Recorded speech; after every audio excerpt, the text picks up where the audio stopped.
اللہ السمیع العلیم العظیم الحفیظ بوجہ الکریم وسلطانہ القدیم من الرجس الخبیث المخبث الشیطان اللعین الرجیم وقبیلہ ونفخہ ونفسہ وہمزہ بسم اللہ الرحمن الرحیم۔ تمام نبیوں کے سردار حضرت محمد صلی اللہ علیہ وآلہ وسلم اور تمام مذاہب کے سردار دین اسلام کے پیروکاروں، السلام علیکم طبتم، برکتیں اور رحمتیں آپ کے اوپر۔ صلاۃ و سلام حضور صلی اللہ علیہ وآلہ وسلم کی ذات پر، دنیا کے عظیم ماں باپ، حضور کے ماں باپ حضرت آمینہ حضرت عبداللہ۔ آج کی گفتگو جو ہے وہ 36ویں مرحلے میں داخل ہو گئی۔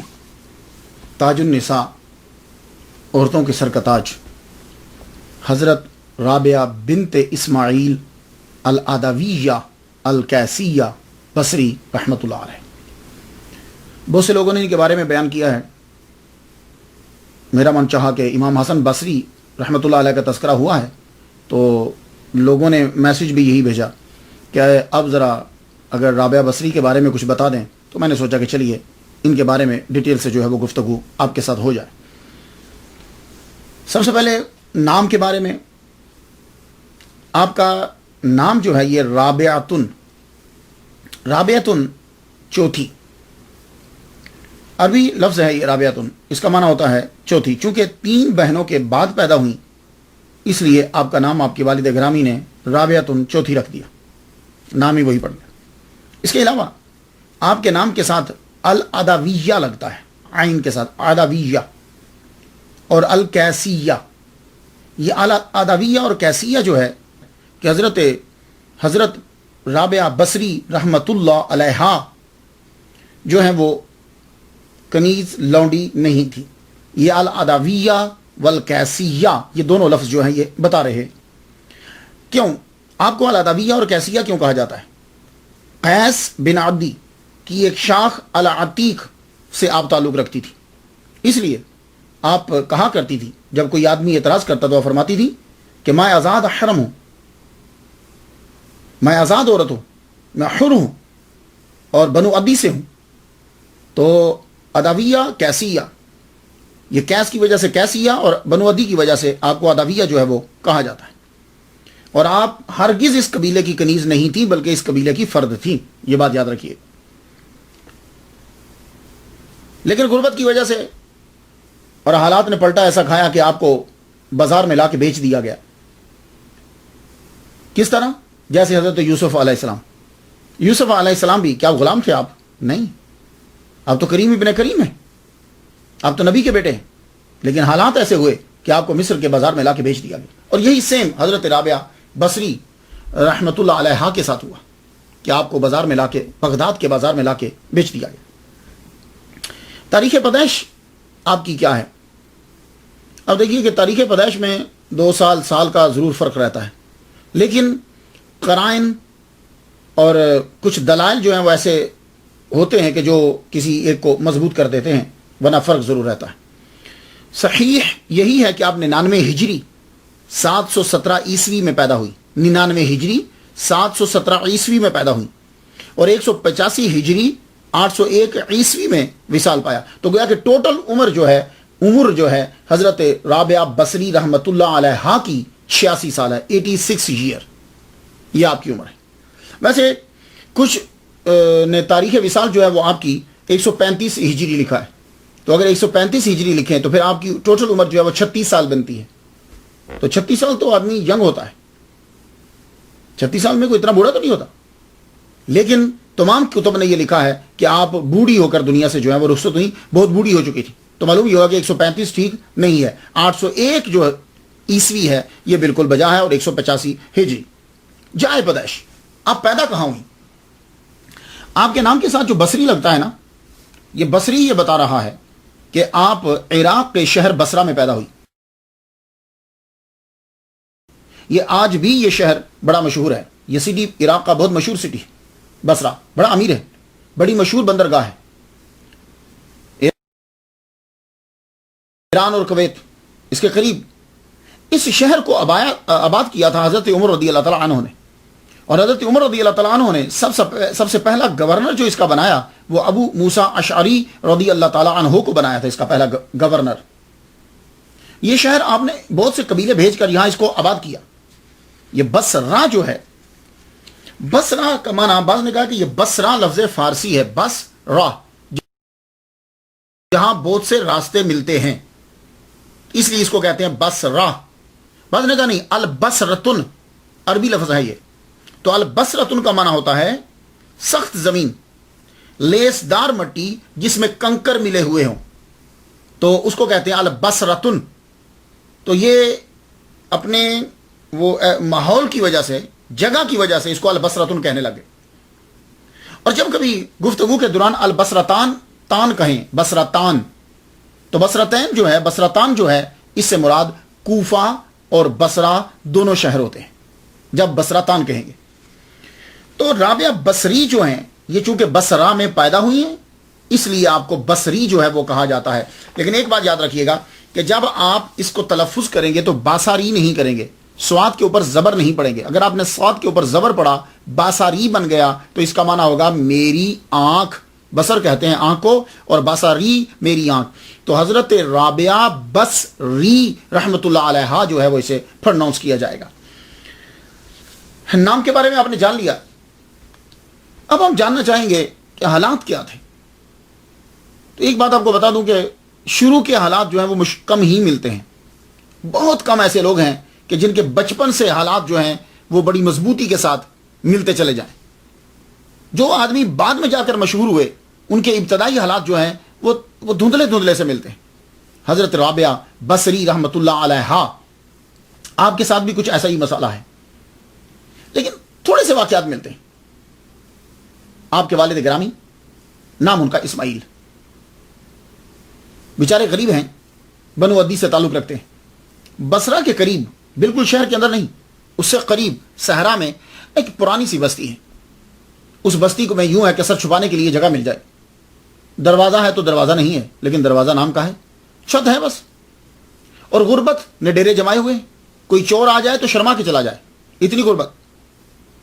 آپ کے ہاں پہلی بیٹی پیدا ہوئی، دوسری بیٹی پیدا ہوئی، تیسری بیٹی پیدا ہوئی، تو بیٹیاں پیدا ہو رہی ہیں، تو چوتھی بیٹی پیدا ہوئی تو آپ نے اس کا نام ہی رابعہ رکھ دیا۔ لیکن غربت کا یہ عالم ہے، غربت کا یہ عالم ہے کہ دیے میں جلانے کے لیے آئل نہیں ہے۔ آئل ہوگا، تیل ہوگا تو ڈالیں گے تو جلائیں گے، آئل نہیں ہے۔ ایون کہ اتنا آئل نہیں ہے زیتون کا کہ وہ لے کر بچی کے ناف کے اوپر جو ہے وہ مل دیا جائے۔ ماں رونے لگی، غربت، اور اوپر سے بچی، ماں بہت رو رہی، کہتی ہے اپنے خاوند سے، اسماعیل سے کہتی ہیں، جاؤ کسی ہمسائے سے کچھ مانگی لاؤ۔ اور آپ کی خودداری، آپ پہلے تو ٹال مٹول گئے، لیکن اس کے اصرار کے باوجود آپ باہر گئے۔ باہر جا کر کیا کرتے ہیں، ہمسائے کے دروازے کے اوپر ہاتھ رکھ دیا، ہاتھ رکھ کے کافی دیر واپس چلے آئے۔ بیوی نے پوچھا، مانگا؟ کہنے لگے ہاں۔ انہوں نے دروازہ نہیں کھولا، فرماتی ہیں تم نے کھٹکھٹایا ہی نہیں ہوگا، وہ دروازہ کیسے کھول دیتے؟ آپ رونے لگے۔ یہ وقت بالکل سحری کا ہے، سحری کا وقت ہو چکا۔ روتے روتے رابعہ بصری کے والد گرامی جو ہیں گھٹنے کے اوپر سر رکھ کے وہیں سو گئے، بیوی کی چارپائی کے پاس وہیں سو گئے۔ چارپائی کیا تھی، وہ جہاں بیچاری لیٹی ہوئی تھی وہیں سو گئے۔ سوئے تو حضور صلی اللہ علیہ وآلہ وسلم کا دیدار ہو گیا، محمد مصطفیٰ صلی اللہ علیہ وسلم تشریف لے آئے۔ ان کا خواب میں آنا اور ہر کتاب کا تذکرہ کرنا، یہ اس بات پہ دال ہے کہ بڑے نیک آدمی تھے، پارسا تھے۔ حضور صلی اللہ علیہ وسلم خواب میں آئے، فرمانے لگے کیوں روتے ہو؟ کہا یا رسول اللہ 4 بیٹی ہیں۔ آپ نے فرمایا فکر کی ضرورت ہی نہیں، تم یوں کرو کہ وہ جو امیر بصرہ ہے نا، عیسیٰ زدن، اس کا نام تھا عیسیٰ زدن، تم اس کے پاس جاؤ اور اسے جا کے بولو کہ تم روزانہ 100 مرتبہ درود شریف پڑھتے ہو، اور شب جمعہ یعنی جب جمعرات کا دن گزر جاتا ہے اور صبح جمعہ ہوتی ہے، جیسے یہ ابھی میں تقریر کر رہا ہوں صبح جمعہ ہے، تو شب جمعہ کو تم 400 مرتبہ درود پڑھتے تھے، لیکن یہ جو شب جمعہ گزری ہے تمہارا 400 درود شریف وہ نہیں پہنچا۔ اور یہ ایک ایسا سیکرٹ تھا، ایسا راز تھا کہ جسے عیسیٰ زدن ہی جانتا تھا، وہ امیر آدمی تھا بصرہ کا۔ صبح ہوئی، نماز ادا کرنے کے بعد آپ روانہ ہوئے۔ روانہ جب ہوئے تو دربانوں نے اندر جانے نہ دیا، روک لیا۔ آپ نے بلند آواز سے کہا، مجھے حضور صلی اللہ علیہ وآلہ وسلم نے بھیجا ہے، تمہارے مالک کو کوئی پیغام پہنچانا ہے۔ حضور صلی اللہ علیہ وسلم کا نام جو ہے وہ عیسیٰ زدن کے کانوں میں پہنچا۔ کہنے لگا آنے دو، کون ہے؟ کہا جی یہ کوئی اسماعیل ہے۔ آپ نے کہا آنے دو، اوپر بلایا، اندر گئے، بیٹھے۔ تو اس کے پاس جا کے حضور کا سلام دیا اور کہا تم نے 400 دفعہ درود تمہارا اس بار کا مس ہو گیا ہے. اور یہ ایک ایسا سیکرٹ تھا کہ اور کوئی نہیں جانتا تھا, صرف عیسیٰ جانتا تھا. جب اس نے یہ سنا کہ یہ تو صرف میں جانتا ہوں کہ میں محمد مصطفیٰ صلی اللہ علیہ وآلہ وسلم کو یہ درود بھیجتا ہوں اور میں ہی جانتا ہوں کہ اس دفعہ میں نہیں پڑھ پایا. بس کیا تھا, یہ سننا تھا, شوق, محبت کہ میرا ذکر سرکار کی بارگاہ میں اور سرکار نے میرا ذکر کیا. خوشی سے پھولا نہ صبح, فوراً آرڈر کیا کہ دراہم و دینار لاؤ, ہزاروں کی تعداد میں بانٹ دیے.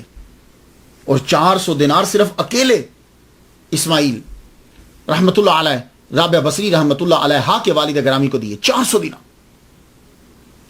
یہ بہت بڑی رقم ہے. یہ آپ اسے چھوٹی معمولی مت سمجھیے. واپس آئے, بیٹی آپ کے لیے رحمت ثابت ہوئی, بیٹی ہوتی ہی رحمت ہے. آپ واپس آئے, گھر تشریف لائے تو اپنی بیوی کو بتایا اللہ تعالیٰ نے بڑا کرم کیا.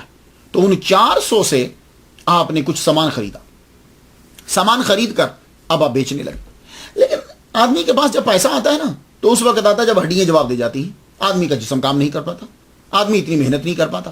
سامان لے جاتے. اب بصرہ شہر بھی بڑا دور ہے, آپ رہتے ہیں صحرا کے قریب, غریب آدمی ہے, تو جاتے ہیں تھوڑا سا بیچتے ہیں. اتنا لمبا کبھی چلنے ہوتا ہے, کبھی نہیں چلنے ہوتا.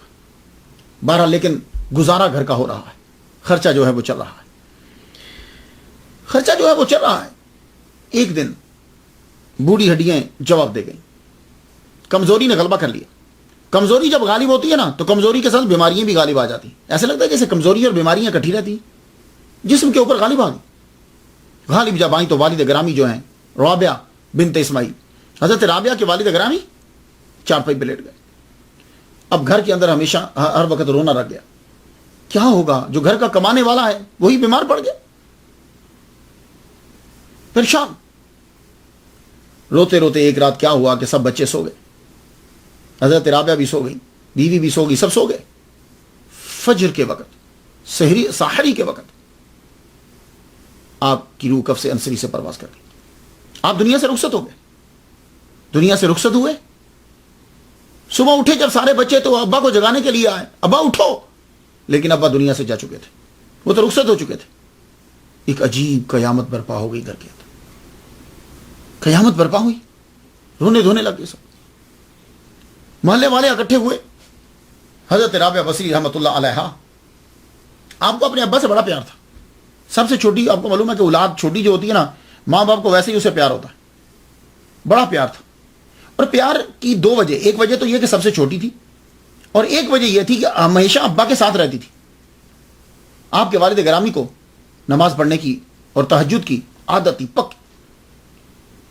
ہر نماز کے ساتھ رابعہ ساتھ رہتی, اور ایون کہ تہجد میں بھی ساتھ اٹھتی.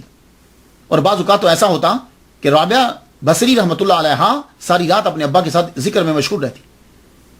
یہ 11 سال کی تربیت ہے. اور آپ یہ بات جان لیجیے, اور یہ میں آپ کو بارہا کہہ چکا ہوں, اب بھی کہہ رہا ہوں, آپ اپنے بچے کو جب وہ 3 سال کا ہے اس کو ساتھ بٹھاؤ, نماز میں ساتھ رکھو, تہجد میں ساتھ رکھو, عبادت کی چیزیں بتاؤ, وہ بچے کے ذہن میں بیٹھ جائیں. تو حضرت رابعہ بصری رحمت اللہ علیہ اس لیے بھی ساری زندگی نماز پڑھتی رہی اور عبادت گزار رہی کہ بچپن ہی سے اپنے ابا کے ساتھ ہی, اور ابا تہجد بھی ادا کرتے تھے تو وہ ساتھ اٹھتی تھی, نماز پڑھتی تھی. وہ بچپن سے راسخ ہو گئی. 11 سال آپ کی عمر ہوئی, آپ رخصت ہوئے, تجہیز و تکفین جو ہے وہ کر دی گئی. والد گرامی رخصت ہونے کے بعد کچھ روز تو وہاں نہیں. پھر آپ نے سوچا کہ میں بچے لے کے بصرہ چلی جاؤں, یہاں تو کوئی کمانے والا نہیں ہے, شہر کے اندر رہوں گی تو شاید کچھ کما پائیں. وہاں سے آپ اپنا سب کچھ سمیٹ کے جو کچھ تھا اب بصرہ شہر کی طرف روانہ ہونے لگی. اب میں یہاں عرض کر جاؤں کچھ کہ اختلاف ہے روایات کے اندر.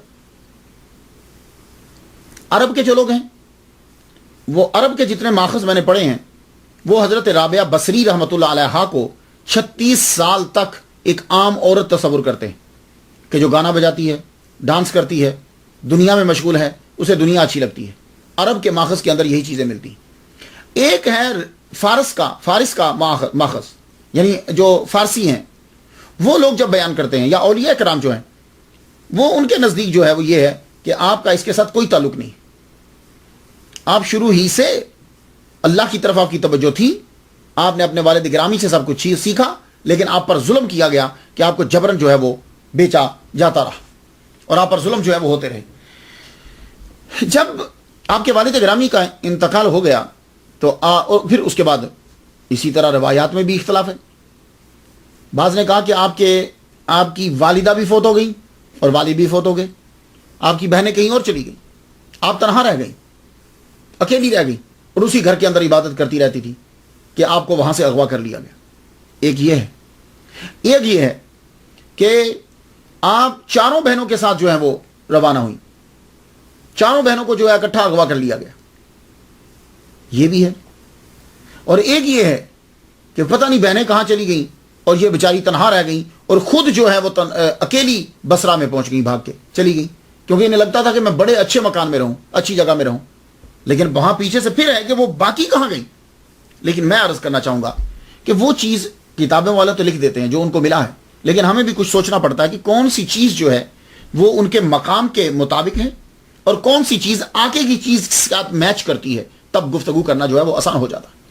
حضرت رابعہ بصری رحمۃ اللہ علیہ اور آپ کی 3 بہنیں اپنی والدہ کے ساتھ بصرہ شہر کی طرف روانہ ہو رہی کہ آپ کے اوپر ڈاکوؤں نے حملہ کر دیا. ڈاکو جو ہے وہ مل کر انہوں نے آپ کو پکڑا, آپ کی والدہ کو قتل کیا, اور صرف یہی 4 ہی نہیں, اس بستی کے جتنے لوگ تھے جو ان کے ہتھے چڑھتا گیا, وہ بوڑھا تھا, بچہ تھا, جو بھی تھا, پکڑ لیا. اور زیادہ تر ان کی نظر جو ہے وہ عورتوں کے اوپر تھی. حضرت رابعہ بصری بھی بیچ میں آ گئی. یہ کیا بستی میں کوئی اور بچانے والا نہیں تھا؟ کسی نے بچایا نہیں, کوئی آڑے نہیں آیا. میں اس بات پہ میں نے تحقیق کی کہ وہ ڈاکو اس طرح دندناتے کیوں پھر رہے تھے. وجہ یہ ہوئی کہ بصرہ میں قحط پڑ گیا, اور جب قحط پڑا, اتنا شدید قحط پڑ گیا کہ جانوروں کے آگے پڑی ہوئی چیزیں جو ہیں وہ لوگ اٹھا کے کھانے لگے. جانوروں کے آگے پڑی ہوئی چیزیں, اب اس سے اندازہ لگا لیجیے. تو جب اتنی بھوک معاشرے میں طاری ہو گئی تو اب کسی کی کیا فکر پڑی. اب ڈاکو جو ہیں یہ کیا کرتے تھے کہ یہ گھروں سے بچیاں اٹھا کے جو ہیں وہ لے جاتے اور ان کو جا کے بیچ دیتے. تو یہ ماحول تھا جس ماحول کے اندر وہ پوری بستی جہاں آپ رہتی تھی صحرا کے قریب, وہ پوری بستی میں عورتیں بچے جو بھی ہاتھ لگے یہ ڈاکو اٹھا کے لے گئے. بغداد جا کر بازار میں جہاں بیچا جاتا تھا بندوں کو, وہاں بولی لگنے لگی. وہاں جب بولی لگ رہی ہے تو باقیوں کو بیچ دیا گیا. آپ کی جو ذرا صورت تھی اللہ تعالیٰ نے خوبصورت بنایا آپ کو, اس نے رکھ لیا کہ میں کسی بڑھیا دن میں جب زیادہ لوگ ہوں گے تو میں زیادہ بولی میں ان کو بیچوں گا. ان کو قید خانے میں کوٹری میں بند کر دیا گیا. بند جب کیا گیا, ایک دن وہ سب لوگ شراب پی رہے ہیں. آپ جو ہیں وہ تہ خانے میں ہیں, جو کوٹری بنائی جہاں آگے قید رکھتے تھے, وہاں ان کو بند کر دیا گیا اور باہر تالا لگا دیا. وہ جب بھی آ کر انہیں دیکھیں تو یہ نماز پڑھ رہی. یہ ہوتا ہے ایسا, اگر گھر کے اندر بچوں کو ماں باپ کو وہ ہر وقت دیکھتے رہیں تو پھر بچوں پہ جب کبھی مشکل گھڑی آتی ہے تو انہیں رب یاد رہتا ہے. پھر ان کو اللہ سے مدد مانگنا آسان ہو جاتا ہے ان کے لیے. ہر وقت نماز, نوافل نماز, نوافل نماز, ذکر ذکر ذکر, اللہ اللہ. یہ زیادہ تر لفظ آپ کی زبان کے اوپر آتا تھا. اللہ مجھ پہ کرم فرما, اللہ مجھ پہ کرم فرما, میں کمزور ہوں, اللہ میری مدد کر. یہ آپ پکارتی رہتی. اور یہ چیز جو ہے وہ آپ کو اب نہ بہنیں ہیں, نہ باپ ہے, نہ ماں ہے, کوئی نہیں ہے. یہ لوگ اٹھا کے لے آئے ہیں. کیا کریں گے؟ کچھ نماز پہ نماز پڑھے جا رہے. وہ لوگ اس بات سے بڑا چڑھتے تھے تو وہ بھی مسلمانی, وہ بڑا چڑھتے تھے. یہ ہر وقت نماز پڑھتی رہتی. ایک دن آیا, اس نے کھولا دروازہ اور شراب دینے لگا کہ شراب پیو.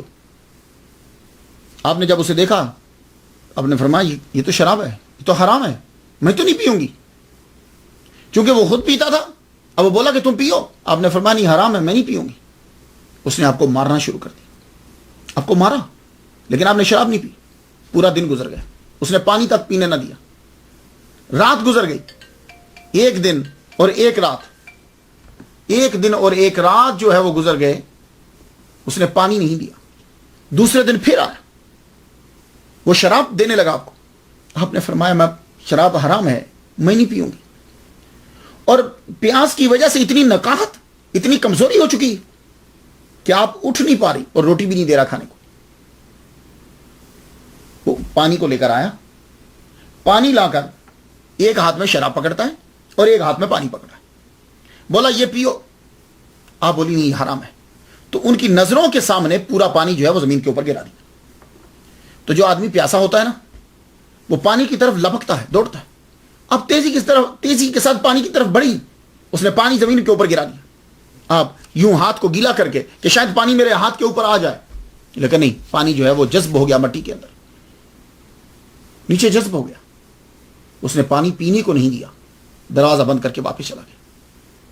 آپ روتی ہوئی اللہ کی بارگاہ میں گڑ گڑاتی ہوئی, اے اللہ میں کمزور ہوں, اے اللہ میں کمزور ہوں, میری مدد کر. پورا دن گزر گیا, اب بھی پانی نہیں دیا. رات کے وقت آتا ہے اور پھر شراب ہی دیتا ہے. آپ فرماتی ہیں یہ حرام ہے, میں نہیں پیوں گی. اب اس نے کوڑوں سے مارا, کولڑے سے مارنے لگا آپ کو. اتنا مارا آپ کے چہرے کے خون نکلنے لگ گیا, مگر آپ نے اسے ہاتھ نہیں لگایا. اب وہ مارتا مارتا چلا گیا, واپس چلا گیا. آپ اٹھی, بڑی کمزوری, اب تو بھوک اور پیاس شدت کی. یوں دیوار کو ہاتھ لگا کے اب کھڑی ہوتی ہیں بڑی مشکل سے کہ میں اللہ تعالیٰ کی بارگاہ میں نماز ادا کر لوں, چند سجدے ادا کر لوں. اللہ اکبر جل شان. پانی تو ہے نہیں, اب تیمم ہی صحیح. کھڑے ہو کے اللہ کا ذکر کرنے لگی, ایک دم سے نڈھال ہو کے نیچے گر گئی. پھر بڑی کوشش کے ساتھ اٹھی. دیکھا آپ نے, ایسے دنیا میں کوئی مشہور نہیں ہوتا. اللہ تعالیٰ نے ان کو ایسے عزت نہیں دی. اتنی مشکلات کے اندر بھی اللہ کے ذکر کو نہیں چھوڑ. اب آپ نے بڑے زور کے ساتھ ہاتھ دیوار کے اندر یوں جیسے گاڑ نہیں دیا جاتا, ایسے اتنی شدت کے ساتھ اس کو پکڑنے کی کوشش کی. آپ کا ہاتھ یوں جو ہے وہ دیوار کے ساتھ جب گھسنے لگا تو آپ ایک دم دیکھتی ہیں کہ آپ کا ہاتھ جو ہے وہ تر ہو گیا. وہاں سے اللہ تعالیٰ نے پانی جاری کر دیا. حضرت رابعہ بصری, آپ اپنے ہاتھ کو دھوتی ہیں, اسی پانی کے ساتھ پھر اپنے چہرے کو دھوتی ہیں, وضو کرتی ہیں, چہرہ بالکل چمکنے لگ گیا. آپ نماز ادا کر رہی ہیں. وہ رات کو بڑی دیر کے بعد آیا اور پھر انہوں نے یوں دیکھا, ونڈو میں سے, باری میں سے دیکھا, کہنے لگا تو یہ اس کو پانی کس نے دیا؟ یہ تو ایسا لگ رہا ہے جیسے اس نے اپنے چہرے کو دھویا ہے. کہا ہم نے تو نہیں دیا. وہ جو اس کے 3 ساتھی تھے بولے ہم نے تو نہیں دیا.